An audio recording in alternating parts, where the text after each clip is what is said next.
Hello दोस्तों, आ गए आप? आ ही गए हो तो चैनल को सब्सक्राइब कर देना और वीडियोस अच्छे लगे तो लाइक और शेयर भी कर देना और बेल आइकन जरूर दबा देना ताकि आपको नई वीडियोस की नोटिफिकेशंस मिलती रहें। हेलो दोस्तों, आज मैं आपको इस कहानी के माध्यम से बताने वाली हूँ कैसे एक गरीब परिवार के मुखिया की सही समय पर इलाज न होने से मौत हो जाती है और फिर उसके परिवार का गुजारा कैसे होता है। तो बने रहिए इस कहानी में हमारे साथ आगे। एक गांव में मालती अपनी बेटी रोशनी के साथ रहती थी। मालती के पति का देहांत बहुत पहले ही हो चुका था और मालती अकेले ही अपनी बेटी को पढ़ाती और उसकी परवरिश करती थी। वो इसके लिए दूसरों के घर पर काम करती थी। साथ ही वहाँ से आने के बाद वो घर पर अगरबत्ती बनाती, जिससे उन दोनों का गुजारा हो रहा था। एक दिन की बात है, रोशनी स्कूल गई तो उसने देखा कि स्कूल में सभी के पापा आए हुए थे। उसने ज्योति के पास जाकर पूछा, अरे ज्योति, आज तुम लोगों के पापा क्यों आए हैं? अरे रोशनी, तुम्हें पता नहीं है, आज फादर्स डे है। इसी वजह से मास्टर जी ने सभी के पिताजी को कॉलेज में बुलाया है। तुम्हारे पिताजी नहीं आए? नहीं, मेरे पिताजी नहीं आए। क्यों, क्या हो गया? पता नहीं, ये बात तो मुझे घर जाकर ही पता लगेगी। स्कूल में सभी के पापा आते हैं, ज्योति, मोहन, सीमा, पर रोशनी के पिता स्कूल नहीं आते हैं। इस पर रोशनी काफी ज्यादा उदास हो जाती है। फिर वो घर जाती है तो अपनी माँ से पूछती है, माँ, आज स्कूल में सभी के पापा आए थे पर मेरे पापा नहीं आए। मेरे पापा कहाँ है माँ? आप बताती क्यों नहीं मुझे? ये सुनकर मालती बहुत ज्यादा दुखी हो गई। उसकी आंखों से आंसू निकलने लगे और उसने रोते हुए अपनी बेटी से कहा, बेटी, तुम्हारे पिताजी इस दुनिया में नहीं है। जब तुम छोटी थी तो उनका देहांत हो गया था, पर उनकी मौत कैसे हुई माँ? वो बहुत ज्यादा बीमार रहते थे बेटा, और एक दिन अचानक उनकी बहुत ज्यादा तबीयत खराब हो गई थी। मैं उन्हें अस्पताल ही लेकर जा रही थी, पर सड़क पर गड्ढों की होने की वजह से अस्पताल समय पर हम नहीं पहुंच पाए और इस वजह से तुम्हारे पिता की मौत हो गई। ये सुनकर रोशनी काफी ज्यादा उदास हो जाती है और वो अपनी माँ को शांत करते हुए उनसे कहती है, तो आपने मुझे ये बात पहले क्यों नहीं बताई माँ? आप मुझे ये बात पहले भी तो बता सकते थे। मैं नहीं चाहती थी कि मैं तुम्हें दुख पहुंचाऊं बेटा, क्योंकि मुझे पता था यदि तुम्हें ये बात पता लगेगी तो तुम बहुत दुखी होगी। अच्छा, छोड़ो इन सब बातों को। ये बताओ, वैसे तुम्हारे पेपर आने वाले हैं ना? तुमने अपने पेपरों की तैयारी कैसी की है बेटा? मैंने तैयारी तो बहुत अच्छी की है माँ। इस बार मैं ही पूरे कॉलेज में फर्स्ट आऊंगी और मुझे पूरी उम्मीद है कि मैं ऐसा करके दिखाऊंगी। अच्छा, तुम बड़े होकर क्या बनना चाहती हो? अभी तो माँ मुझे कुछ नहीं पता। अभी तो मैं पढ़ाई पर ध्यान दे रही हूँ बस। आप जो चाहोगी मैं वही बनूंगी।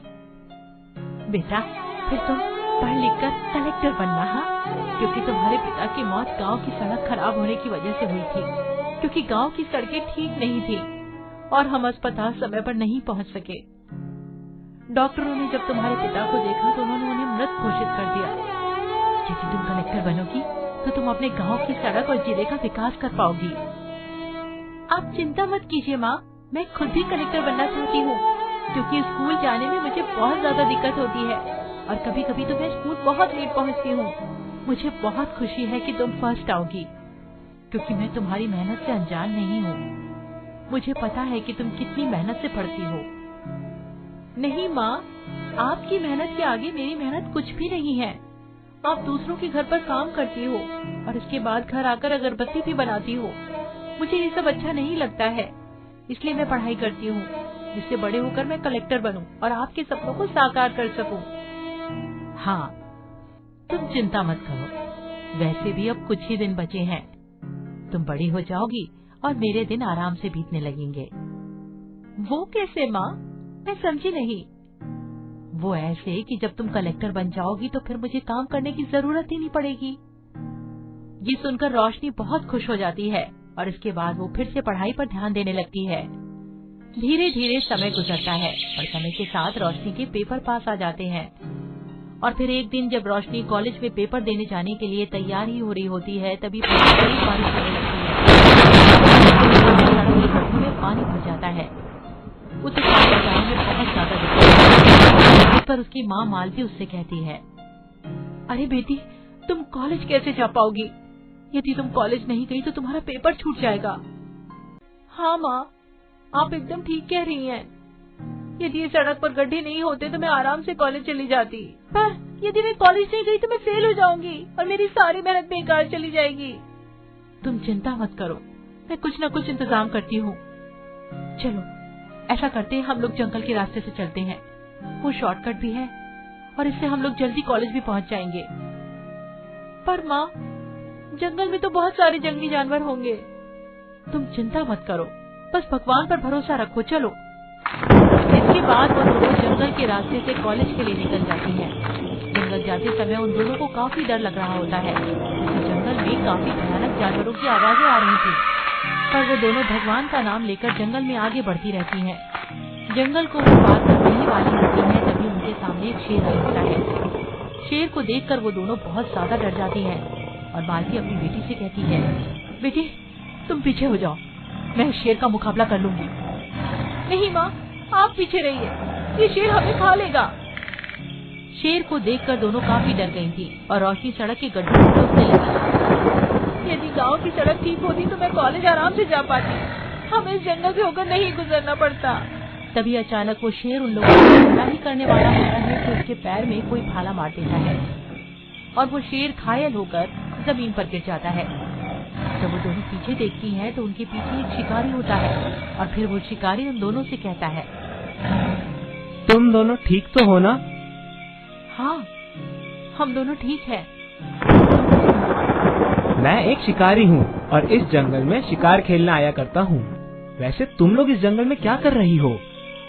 अब क्या बताऊं भैया, आज मेरे पेपर हैं और अचानक ये बारिश होने लगी, जिस वजह से सड़कों पर पानी भर गया है। यदि सड़क सही होती तो मैं सड़क से ही चली जाती, पर इन गड्ढों की वजह से मुझे जंगल से जाना पड़ रहा है। हाँ, ये तो तुम बिल्कुल ठीक कह रही हो। इन गड्ढों की वजह से सड़कों पर हमेशा पानी भरा रहता है, जिससे आने जाने में लोगों को काफी तकलीफ होती है। यदि कोई कलेक्टर आ जाए तो हमारी नई सड़क बन जाए। आप चिंता मत कीजिए भैया, मैं जैसे ही कलेक्टर बन जाऊंगी सबसे पहले मैं इसी सड़क को बनवाऊंगी। ये सुनकर शिकारी बहुत ज्यादा खुश हो जाता है और वो उन दोनों को जंगल से बाहर निकाल देता है और मालती और रोशनी आराम से कॉलेज पहुंच जाती हैं। और कॉलेज पहुंचने पर रोशनी अपने सारे पेपर बहुत अच्छी तरह से करती है और पेपर हो जाने के बाद जब रिजल्ट का दिन आता है तो रोशनी रिजल्ट लेने कॉलेज जाती है। तो मास्टर जी क्लास में आते हैं और सभी बच्चों से कहते हैं, मुझे बहुत खुशी है कि आज तुम लोगों का रिजल्ट आ गया है और मैं तुम्हारा रिजल्ट आया हूँ, पर सबसे पहले मैं उसे रिजल्ट दूंगा जो क्लास में फर्स्ट आया है। और ये कहकर मास्टर जी रोशनी को अपने पास बुलाते हैं और रोशनी से कहते हैं, मुझे बहुत खुशी है कि तुम क्लास में फर्स्ट आई हो और आगे भी ऐसे ही फर्स्ट आती रहोगी और बड़े होकर तुम अपना सपना पूरा करोगी। जी मास्टर जी, मैं ऐसा ही करूँगी और मैं अपने देश और अपने गांव का नाम रोशन करूँगी। और इसके बाद रोशनी अपना रिजल्ट लेकर घर आ जाती है और घर आने के बाद वो अपनी माँ से कहती है, माँ मैं कॉलेज में फर्स्ट आई हूँ और अब मैं कलेक्टर बनने के लिए अप्लाई करूँगी और आपके सपनों को साकार करूँगी और मैं जल्द ही कलेक्टर बन जाऊँगी। अच्छा, ये तो बहुत खुशी की बात है कि तुम कलेक्टर बनने वाली हो और तुम मेरे सपनों को साकार करोगी। तुम्हारे पिताजी की आत्मा को भी शांति मिल जाएगी। इसके बाद रोशनी कलेक्टर बनने की परीक्षा देती है और वो उसमें फर्स्ट आती है। इसके बाद वो कलेक्टर बन जाती है और जब वो पहली बार गांव में आती है तो उसका बहुत अच्छी तरीके से स्वागत किया जाता है। सभी लोग बहुत खुश थे कि रोशनी कलेक्टर बन गई है। इसके बाद रोशनी सबसे पहले अपने गांव की सड़क बनवाती है और सड़क को देखकर उसकी माँ बहुत खुश हो जाती है और अपनी बेटी से कहती है, मुझे बहुत खुशी है कि तुमने कलेक्टर बनने के बाद सबसे पहले सड़क बनवाई और अब किसी को भी आने जाने में दिक्कत नहीं होगी और तुम्हारे पापा की आत्मा को शांति मिलेगी। हाँ माँ, आप एकदम ठीक कह रही हैं। अब हर कोई आराम से कहीं भी आ जा सकता है, चाहे वो बच्चा हो या फिर कोई बूढ़ा। इसी सड़क की वजह से एक दिन हम दोनों की जान खतरे में पड़ गई थी, पर अब हर कोई आराम से आ जा सकता है, जिससे लोगों को कोई परेशानी नहीं होगी। ये सुनकर मालती बहुत ज्यादा खुश हो जाती है और वो लोग आराम से रहने लगते हैं। अब रोशनी हर दिन कोई ना कोई परेशानी दूर किया करती थी, चाहे वो परेशानी कैसी भी क्यों ना हो।